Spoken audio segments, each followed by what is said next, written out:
ప్రేమ విషయములో తప్ప ఎవరికి ఏమి అచ్చి ఉండవద్దో అని వాక్యం చెబుతుంది. ప్రేమ విషయంలో రుణం ఉండిపోవాలంతే, ఇంకెక్కడా సరే సబ్జెక్ట్ మిగలటలేదు, ఎప్పటికప్పుడు క్లియర్ చేసేసుకోవాలా. ఇంత ఆమె చెప్పేటట్లేదు కదా, ఆమె చెప్పాలి, అమలు చెయ్యాలి. ఆమెన్. మీకంత సంతోషంగా లేని ఉపదేశాన్ని బోధిస్తున్నందుకు నేను విచారించుటలేదు. హల్లెలూయా. దేవుని వాక్యంలో ఉన్నమాట మనం చెయ్యాలండి. వాక్యం ఏం చెప్తుందండి? మీరు యెహోవాకు ఏదైనా మొక్కుబడి చేసుకుంటే, ఏదో కుక్కో ఎద్దో గాడిదో మేకో వస్తుంది బలిచ్చేద్దాం అనుకోండి, చెప్తా కూతురు వచ్చింది. ఇప్పుడు యుద్ధం కఠినంగా ఉంది, విజయం దోబూచులాడుతోంది. వామ్మో ఓడిపోతామేమనే భయం వచ్చింది. మొక్కుకున్నాడు, ప్రభువా నువ్వు నా యుద్ధంలో కానీ జయమిస్తే నా ఇంటిలోంచి ఏది ఎదురొస్తే నీకు బలిచ్చేస్తాను ప్రభు అన్నాడు. ఏ మేక వస్తుంది, కోడి వస్తుంది, ఎద్దు వస్తుంది, నరికేద్దాం అన్నాడు.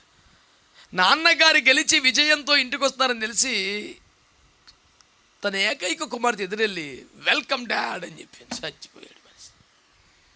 ఆ గుర్రం దగ్గర కింద పడి పొరలాడి ఏడుస్తున్నాడు. అయ్యో నా బిడ్డ, నన్ను తల్లడిల్ల చేయదానిలో ఒకదవైపోయావే. నేను యెహోవాకు మాట ఇచ్చాను, ఇప్పుడు ఏం చేయాలో తెలుస్తలేదు అనలేదు. యెహోవాకు మాట ఇచ్చున్నాను, వెనుక తీయలేను అన్నాడు. ఏం మాట ఇచ్చావు డాడ్? ఏది ఎదురొస్తాను బలి చేస్తానని చెప్పాను ప్రభు. నువ్వెలా మొక్కుంటావు? నా లైఫ్ నువ్వెలా ఇచ్చేస్తావు? It's my own life, you cannot take decisions on my life. నేనంత పిచ్చిదాన్ని కాదు, ఆధునిక మహిళ అందా అండి. అయ్యో డాడీ యెహోవాకు మాట ఇచ్చావా? అలాగే చేసేయండి. ఏం పెట్టండి బాబు, పలాని నిర్ణయం మంచిది కాదు బిడ్డ అంటేనే ప్రళయబేగంగా ఇరుచుకు పడిపోయి కూతులు తయారైపోయిన కాలమండి. వీళ్ళకి ఇప్పుడు మారు మంచి వస్తుందో మాట ఏంటి?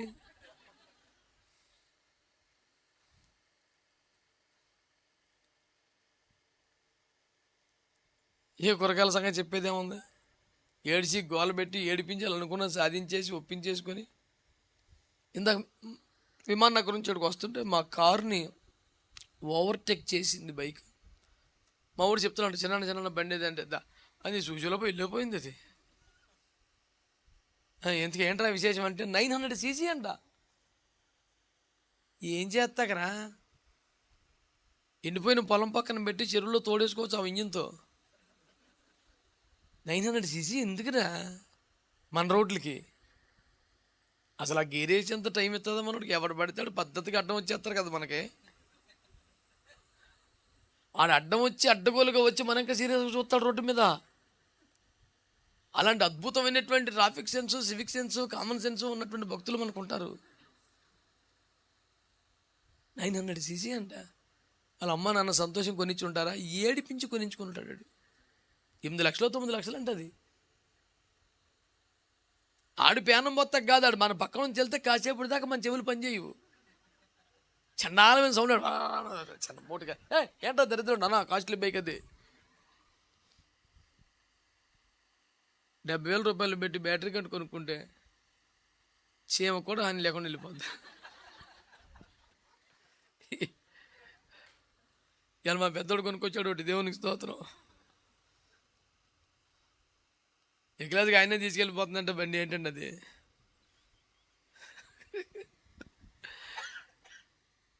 హల్లెలూయా. కాబట్టి నేను మీరు ఇటు ఏడిపించి నానా పాదలు పెట్టి యెహోవాకు మొక్కుకుంటే నాన్నగారు అలా కానివ్వండి. అబ్రాహాము గారు ఇస్సాకుని సమర్పించినప్పుడు కాళ్ళు చేతులు కట్టి బలిపీఠం పెట్టాల్సి వచ్చినప్పుడు, కొడుక నన్ను అపార్థం చేసుకోకు, నేను మంచి తండ్రిని రా, యాక్చువల్గా నీకోసం ప్రాణం ఇవ్వాలని కూడా ఉంది నాకు, కానీ దేవుడు అడిగాను, మరి ఏం చేయమంటావు? Will you accept, is it okay, shall I go head అన్నాడా? కాళ్ళు చేతులు కట్టాడు, భార్య వేసి రక్తం ఇచ్చి. తల్లిదండ్రులు వింటున్నారు ఈ మాట? పిల్లలు కదండి వారి ఇష్టమండి. మరి తమరేంటి? పేయింగ్ గెస్ట్లో వంట చేసి పెట్టి, రూమ్స్లో వంట చేసి పెట్టే రకమమ్మా నువ్వు. నీకేం కమాండ్ ఉండదు లైఫ్లో, నిర్ణయం ఉండదా? పిల్లలు కదండి, కొంతకాలం పిల్లలు కదండి తెలియదండి, కొంతకాలం పిల్లలు కదండి వాళ్ళు ఇష్టం అండి, పిల్లలు కదండి పెద్దలు అయిపోయారు కదండి. నువ్వు ఎప్పుడు పని చేసావు అసలు? ఇద్దరులో వాళ్ళు కూరగాయలు తెచ్చారు, వాళ్ళు పెట్టారు, అంతకన్నా పెద్ద పోస్ట్ ఏం లేదు మీది. ఫీల్ అయిపోకండి, మరి సీరియస్గా పనిచేయండి. అది పేరెంటింగ్ అంటే ఏంటి, అంత ఆషమాసి విషయం ఏంటండి? ఒక లైఫ్ను రూపుదిద్దే గురుతర బాధ్యత దేవుడు మీకు ఇచ్చాడు. అది అసలు ఒక రేంజ్ తగ్గకుండా మెయింటైన్ చేయాలి మీరు దాన్ని. పొద్దుగూకుల చితక బాధ ఏమని చెప్పట్లా. మీ తెలివి మీకు ఉండాలా, మీ ఉపాయం మీకు ఉండాలా. దేవునికి స్తోత్రం, హల్లెలూయా. కాబట్టి నేను మీకు చేస్తున్న మనం ఏంటంటే తడవు చేయకండి అనండి. చాలా సీరియస్గా ఉండాలి, చాలా అగ్రెసివ్గా ఉండాలి, చాలా ఇన్స్టెంట్గా నీ వ్యవహారం తేల్చేస్తుండాలి. తిరుగుబాటుగా చూద్దాం చేద్దాం అనే బాపుతో ఉండకూడదు. తడవు చేయొద్దు, దేవునికి స్తోత్రం. సందర్భం వచ్చింది కనుక నువ్వు తడవు చేయకుండా విషయాలు ఒకటి రెండు ఉన్నాయి, గబగబా చెప్పేస్తాను, వాటిని మనసులో పెట్టుకుని ఇంటికి వెళ్ళుకోండి, మంచిగా నమ్మకంగా పాటించండి. నీవు దేవుని సన్నిధిలో ఏదైనా మొక్కుబడి చేసుకుంటే తడవు చేయొద్దు. ఆ మొక్కుబడిన లిస్టులో ఆఖరిదే డబ్బు. అదే పెద్ద బేబత్సం అనుకోకండి. నీ తీర్మానం ఏంటి, నీ సమర్పణ ఏంటి, నీ హృదయం ఏంటి, నీ మందిర సేవ విషయంలో, ప్రభు యొక్క మహిమగల సేవ విషయంలో, బిడ్డల్ని సేవకు సమర్పించే విషయంలో, వ్యక్తిగత జీవితం విషయంలో, ప్రార్థనా జీవితం విషయంలో, లైఫ్ స్టైల్ విషయంలో ఏదైనా దేవుని దగ్గర మొక్కుబడి చేసుకుంటే నువ్వు దాని విషయంలో సీరియస్గా ఉండాలి, తడవు చేయకూడదు. ఇక రెండవ మాట, ఆదికాండము 19వ అధ్యాయం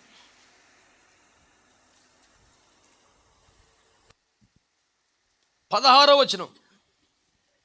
అతడు తడవు చేసెను. అప్పుడు అతని మీద యెహోవా కనికరపడుట వలన ఆ మనుష్యులు అతని చేతిని, అతని భార్య చేతిని, అతని 2 కుమార్తెల చేతులను పట్టుకొని వెలుపలికి తీసుకొని వచ్చి ఆ ఊరి బయట నుంచిరి. ఎవరి బాబు గబుకుని ఎక్కడ అందులోంచి ఎవరండి ఆయన? తీసుకున్నదే పనికిమాలిన నిర్ణయం, సెటిల్ అయిందే చండాలపూర్లో.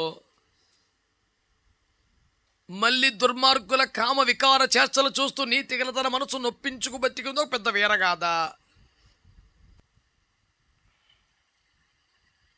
ఆ ఊరు కానీ, ఆ పడికట్టు కానీ, ఆ పద్ధతులు కానీ, అక్కడి పాపాలు కానీ చాలా అసహ్యం అంట మనోడికి. బాబోయ్, ఏం మనుషులు రా బాబు, బాబోయ్. అలా నీతి గల మనసును నొప్పించుకుంటూనే ఉంటాడంట, కానీ ఆ ఊరు వదలడంట. ఎందుకంటే లోతుకు ఆ ఊర్లో చాలా కోట్ల రూపాయల కొద్ది ఆస్తులు ఉన్నాయి, అంతేం లేదు. ఇష్టం లేకున్నాను కొనసాగించవలసింది నా ప్రాంతంలో భూములను దేవుడు అతనికి అప్పగించాడు. ఏమీ లేదండి, ఆ ఊరు గవర్నర్ కాడ కూర్చొని 4 ఏళ్ళకి తీర్పులు చెప్తుంటాడంట. అంతటి దానికి వెళ్తలేదు అక్కడి నుంచి. మీరు కొంచెం తెలివైన వాళ్ళు, మీరు బాగా మాడతారండి, కొంచెం మాకు తగులు చెప్పండి, పంచాయతీలు చెప్పండి, మీరే పెద్ద మనిషి అని అన్నారంట ఆ ఊర్లో. సాయంత్రం ఆడు కుర్చీడు వేసుకొచ్చి కూర్చుంటాడు, ఎవరిని వస్తే తగ్గు చెప్తాడు. అంతటి దానికి అక్కడ నీచత్వాన్ని, పాపాన్ని, శాపాన్ని, దరిద్రాన్ని అంతా భరించేస్తాడు. అవసరమా నీకు? పోనీ ఏం కనపడలేదా నీకు ఎఫెక్ట్? ఆ ఊర్లోకి వెళ్ళిన కొత్తలోనే ఏ దేశపు రాజుగారు నమ్ముకున్నాడు పంచన చేరావో శత్రువులు వచ్చి దండెత్తి ఆ రాజుగారిని, ఆ రాణి గారిని, ఆ రాజ కుటుంబాన్ని పద్దాక అక్కడ తిరుగుతున్నందుకు ఈయన వేసుకెళ్ళిపోయారు. ఎవడో రాజుకు బాగా క్లోజ్లో ఉన్నాడు, ఇటు కూడా వేసుకెళ్ళిపోతామని తీసుకెళ్ళి అవతల పారేశారు. దేవుని మహాకృప అభరంగా రావటం, వాళ్ళందరినీ చితగొట్టి మనోడిని బయట తీయడం, లేకపోతే మనోడి పరిస్థితి ఏంటి? ఎప్పుడో ఏ పేసి మనోడిని నంచుకొని తినేద్దరు. ఆ దెబ్బ తగిలినప్పుడు వెనక్కి వచ్చేలా వద్దా మనిషి. భార్య బిడ్డలు ఎత్తుకెళ్ళిపోతే ఎవరికైనా అంతకన్నా సిగ్గేంటండి? ఇంకా ఓరు నాయనో, క్షేమస్థలం కదా, వద్దు మనకి. At the risk of your own family. నేను బుద్ధి పని చేయాలి కదా నీకు. ఇంకా అక్కడే ఉన్నాడు. సరే, దేవుడే స్వయంగా దిగి వచ్చి, నాన్న ఈ ప్రాంతం మీదకి దేవుని ఉగ్రత రాబోతుంది, యెహోవా అగ్ని చేతి పట్టణమును తగలబెట్టబోతున్నాడు, ఇది శపితమైన నాశనం కాబోతున్న ఉగ్రత పాలైపోతున్నటువంటి ప్రాంతం, నువ్వు త్వరగా ఎక్కడి నుంచి వెళ్ళిపో, దేవుడు ఉగ్రత రాబోతుందని చెప్తే ఇంకా తడవు చేతలేడంటే ఏ రకమైన మనిషి అంటే? తనకు అస్సలు ఇష్టపడని, సరిపడని భయంకర నీచమైన పాపములు జరుగుతుంటే కూడా అక్కడే ఉన్నాడు. ఈ ప్రాంతం నుంచి ఖాళీ చేసి వెళ్ళిపో, దేవుని ఉగ్రత ప్రాంతం మీదకి రాబోతుంది, వద్దో పారిపో అని చెప్పాక కూడా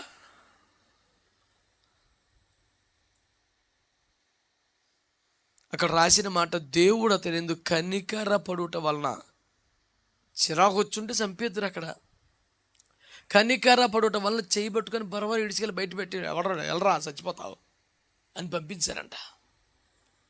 నేను అంటున్నాను, ఒక ప్రాంతం, ఒక ఏరియా, ఒక సహవాసం, ఒక విధానం అది నీ ఆత్మీయ జీవితానికి తగినది కాదు. అయితే నువ్వు అంతసేపు లెక్కలేయకూడదు, ముందు వచ్చే అర్జెంటుగా బయటికి. అర్థమైంది నేను చెప్పింది? అంటే స్కూల్కి దగ్గరండి, బ్యాంకుకి దగ్గర, బస్ స్టాండ్కి బాగుందని ఓరు నాయన చుట్టుపక్కల బతుకు బస్ స్టాండ్ అయిపోయేలా ఉంది. నువ్వు వచ్చే అక్కడ నుంచి నీ కంపెనీ తేడా అక్కడ బాగోలేదు పరిస్థితి. సొదొమలో దేవుని ఆశీర్వాదం ఉండదు. వస్తే గిస్తే దేవుని ఒక్కరితో వస్తుంది. అపవిత్రమైన సహవాసాల్లో, ప్రమాదకరమైన సహవాసాల్లో మనం ఉండకూడదు. పరిశుద్ధుల మధ్యలో ఉండాలి, ప్రార్థించేవారి మధ్యలో ఉండాలి.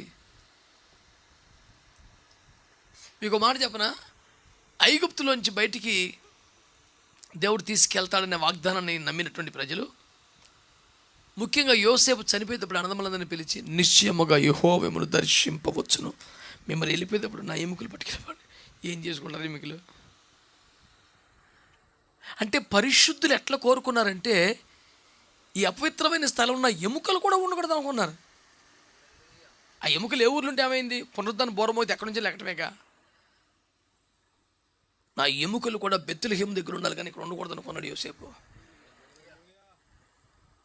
మనం దుష్టుల ఆలోచన, అపహాసకుల చోట్లో, పాపుల మార్గంలో, దుష్ట సాంగత్యంలో, సొదొమలో అక్కడ బతికేటివి ఏంటి అసలు? ఈ సహవాసాలు మనకు సరిపడవు, ఈ లింకులు మనకు సెట్ అవ్వో, ఇది మన ఆత్మీయ జీవితానికి కరెక్ట్ కాదు, ఎక్కడ మనం సెటిల్ అయిపోకూడదు. మనం లేవీలు పాలెం సపరేట్గా ఉంటుంది, ఇశ్రాయేలు గుడారాలు వేరుగా ఉంటాయి, మనం ఆ సమర్పణలో బ్రతకాలి. ఆలోచన రావాలి కదా. నీకు రాలేదు, దేవుడే దిగొచ్చి చెప్పాడుగా ఇంటికి వచ్చి. ఇంకా తడువు చేస్తున్నారు. ఒక్క మాట చెప్తున్నాను, దేవుని ఉగ్రత దిగువచ్చే, శాపం దిగువచ్చే ప్రమాదకరమైన పరిస్థితుల్లో ఉండే చోటును వదిలిపెట్టి క్షేమ స్థలానికి, దేవుడు కాపాడే స్థలానికి, యెహోవా పర్వతం మీదకి పారిపోవడానికి నీవు తడవు చేయకూడదు. ఉగ్రతను తప్పించుకోవడానికి, తీర్పును తప్పించుకోవడానికి, క్షేమస్థలానికి చేరడానికి, యెహోవా పర్వతానికి ఎక్కడానికి నువ్వు తడవు చేయకూడదు. వెళ్ళిపోవాలి అర్జెంటుగా.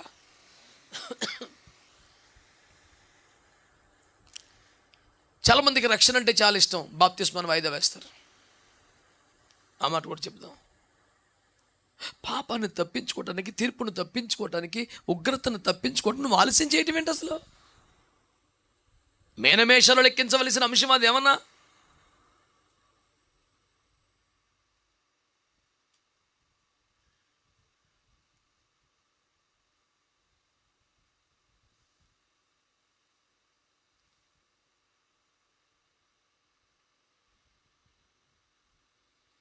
ఏ ప్రాంతం మీదకి దేవుని ఉగ్రత రాబోతుందో, ఎలాంటి పరిస్థితుల్లో మనం ఉండకూడదో గమనించొద్దాం. మనం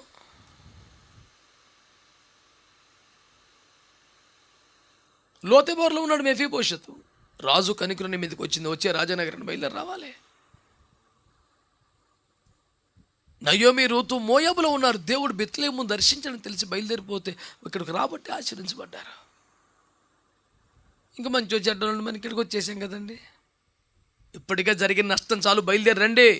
అక్కడికి వెళ్ళాక ముగ్గురిని కోల్పోయారు, జీవితం నాశనం అయిపోతుంది. దేవుడు ఇక్కడ దర్శించాడు. ఇవాళకైతే రేపని దేవుడు బెత్లెహేము దర్శిస్తాడు, కానీ మోయాబుని ఏం దర్శిస్తాడు? నువ్వు రావాలి కదా బయటకు. అందులోంచి ఫలము లేని చోట, కాపుదల లేని చోట, భద్రత లేని చోట, నడిపింపు లేని చోట నువ్వు ఉండకూడదు.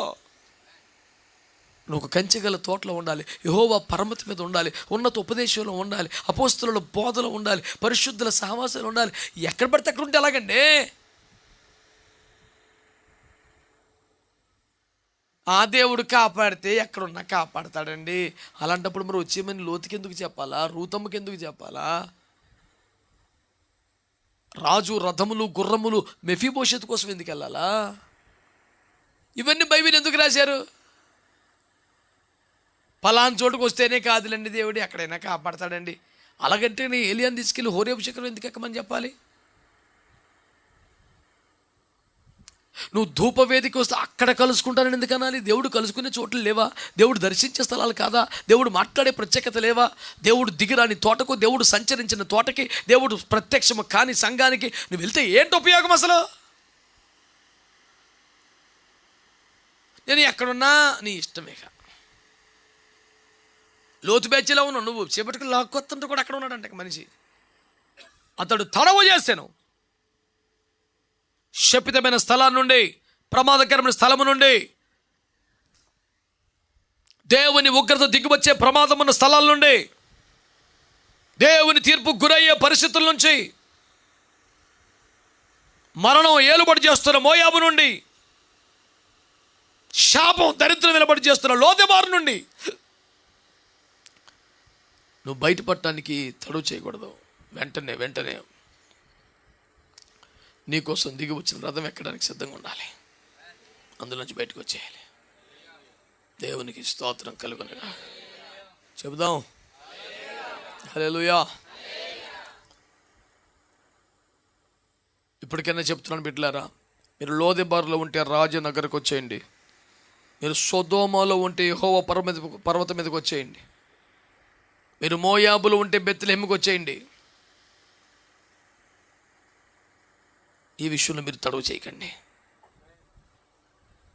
మీ చుట్టూతా దేవుని సంరక్షణ ఉండాలి, దేవుని కాపుదల ఉండాలి, ఉపదేశ క్రమం ఉండాలి, ఆత్మ నడిపింపు ఉండాలి, పరిశుద్ధుల ప్రార్థనలు ఉండాలి, ఒక దైవీకమైన సహవాసం ఉండాలి. ఎక్కడ పడితే అక్కడ నువ్వు జీవితాన్ని కొనసాగించొద్దని నేను ప్రభు పేట మీకు మనవి చేస్తున్నాను. హల్లెలూయా. నువ్వు తడవ చేయొద్దు, దేవుడు నీతో మాట్లాడుతున్నాడు. ఇది హెచ్చరికగా నువ్వు తీసుకోవాలని కోరుతున్నాను.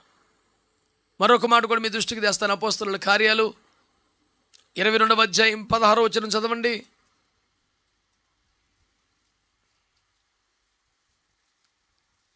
గనుక నీవు తడవు చేయుట ఎందుకు?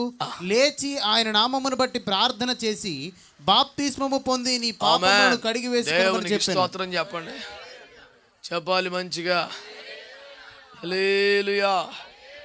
గనుక నీవు తడవు చేయుట ఎందుకు? నాకు దేవుని స్వరం వినబడిందండి. దేవుడు దర్శించాడు, నన్ను సేవకు పిలిచాడండి, అన్ని జనులకు అపోస్తలుగా చెప్పాడండి, నేను సేవకు సమర్పించగలను. బోల్డ్ మాటలు చెప్తున్నాడు. ఇన్ని మాటలు చెప్తున్నా మనకి బాప్తిజం కాల్చి పదముందు బాప్తిజం. దేవునికి కనపడింది నిజమేనా? స్వరం నిజమేనా? పిలుపు నిజమేనా? ఏర్పాటు నిజమేనా? మార్పు నిజమేనా? మళ్ళీ బాప్తిస్మం కాల్సిపెట్టి పదా. మార్పు వస్తే బాప్తిస్మం కాల్సి చేయకూడదు. ఓ దేశపు ఆర్థిక మంత్రికి మారు మనసు వచ్చింది, రోడ్డు పక్కన ఇల్లు కనపడి ఆపేసి బాప్తిసం పొందించాడు. ఓ జైలు అధికారికి మారు మనసు వచ్చింది, అర్ధరాత్రి 1 గంటకి బాప్తిసం పొందించాడు. అసలు బాప్తిసం విషయంలో నేను కూడా సిద్ధపడుతున్నానండి, ప్రార్థన చేసుకుంటున్నానండి. నేను అడిగాను, ఎందుకు ప్రార్థన చేస్తున్నాను? దేవుడు మాట్లాడాలి. ఏమని మాట్లాడాలి? నీతో? నా కుమారుడా బాప్తిసం పొందు అన్నిటికి సపరేట్గా SMS రావాలంట. కానీ ఈ వాక్యం యేసుప్రభు మాట కదేట ఇది.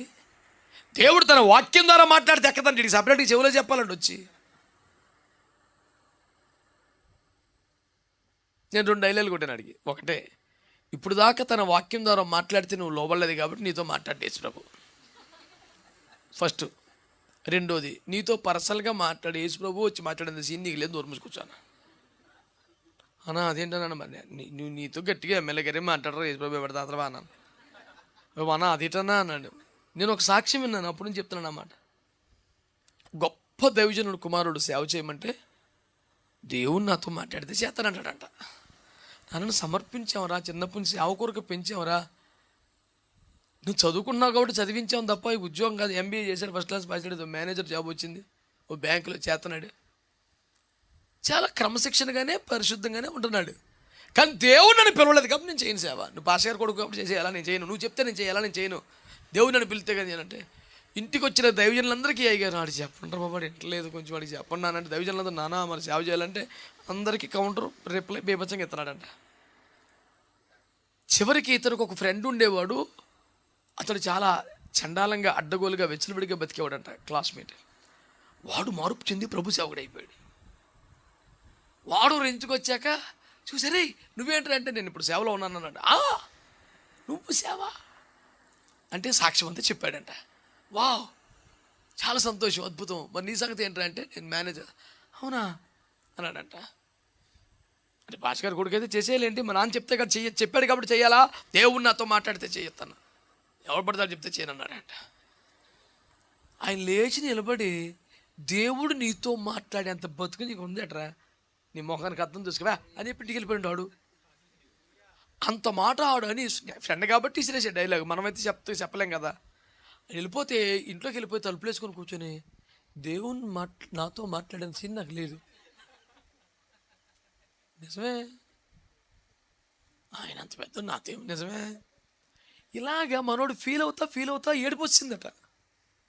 యథార్థంగా జరిగింది. గొప్ప దైవజనుడు ఇంక అలాగే మోకాలు పడి భయంకరంగా ఏడిచి, ప్రభువా నా బతుకెంత, నా ప్రార్థన జీవితం ఎంత, నీతో గడిపే సమయం ఎంత, నాకున్న పరిశుద్ధి ఎంత, నాకున్న స్థాయి ఎంత, నువ్వు దిగు వచ్చి నాతో మాట్లాడితే కానీ తప్పే, కొంచెం ఎక్స్ట్రా మాట్లాడాను అని బాగా పశ్చాత్తపడి అలా ఏడ్చి అర్ధరాత్రి రెండు అయిపోతుందంట ఏడ్చి ప్రార్థన చేస్తుంటే అకస్మాత్తుగా తన గదిలోకి ఒక మహాప్రకాశం వెలుగొచ్చి, నా కుమారుడా నిన్ను వాడుకుంటానని దేవుడు చెప్పాడు. తెల్లని పడి రిజైన్ కొట్టేసాడు. ఎక్కలేసాను మేనేజర్ చేసి రిజైన్ కొట్టేసి అవకొచ్చాడు. నేను ఎందుకు ఈ మాటలు చెప్తానంటే, దేవుని బిడ్డలారా, మనకు ఒక స్థాయి ఉండాలి ఆయన దగ్గర. పుట్టుమని ఒక 10 అధ్యాయాలు బైబిల్ చదవము, 1 గంట మోకాలేసి ప్రార్థన చేయము, 1 పూట ఉపవాసం ఉండము, ఆరాధనలో కూడా ఒక 10 నిమిషాలు కూడా చేతులేస్తాం. ఎంతటి దానికి ప్రభు నాతో మాట్లాడాలా, నీతో మాట్లాడిన దానికి లోబడి చచ్చావని ఇప్పుడు మళ్ళీ ఎక్స్ట్రా మాట్లాడతాడు. ఇంకొచ్చి ఇప్పుడు దాకా ఎన్ని మాట్లాడి ఎన్ని లోపడ్డావు, మళ్ళీ ఎక్స్ట్రా నీతో మాట్లాడడానికి.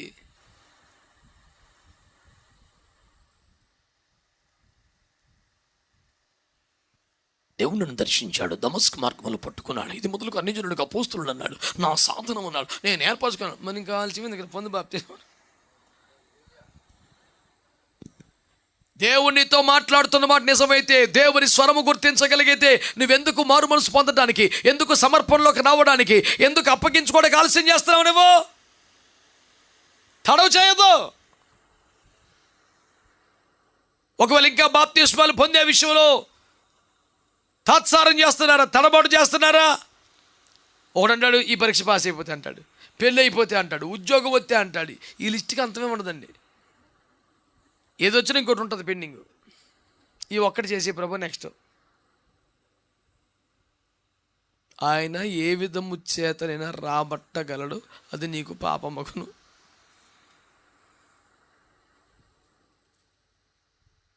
నా పాయింట్ అర్థం చేసుకోండి. చెల్లించిన తర్వాత రాని బాకీల ఖాతాలో నీ పేరు ఉంటే అంత ఘోరం అండి.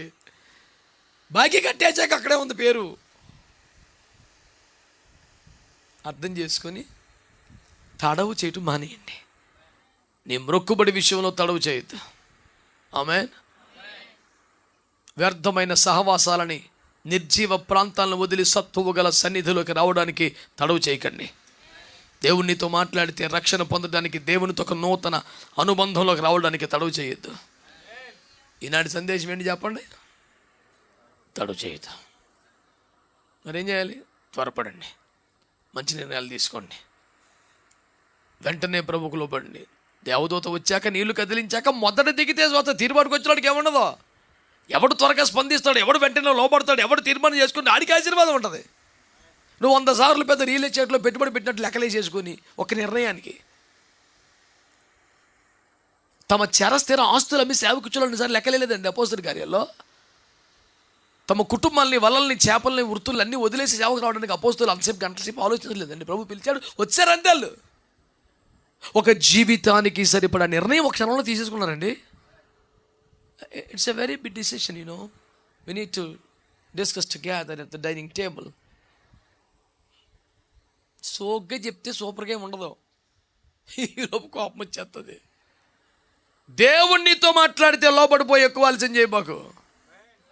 గత 10-15 సంవత్సరాలు నేను ప్రచారం చేస్తున్న ఒక స్టేట్మెంట్ మీకు చెప్తాను. When something comes from God's throne, it shouldn't be a discussion table. దేవుడు ఏదైనా నీతో మాట్లాడితే, దేవుని సింహాసనముతో నుండి ఏదైనా వస్తే మళ్ళీ ఇది చర్చా వేదిక మీద పెట్టకూడదు. మాట్లాడిన దేవుడు అక్కడ, దేవుడు ఇలా మాట్లాడుతున్నాడు ఏం చేద్దాం అంటే, అలాగే మాట్లాడతానులే నువ్వు పట్టించుకోకని చెప్తే వినాలా? ఇప్పుడు ఎందుకు వచ్చిన తలకాయ నొప్పి సార్ మనకి? తడవు చేయొద్దు. దేవుడు మనం దీవించును గాక.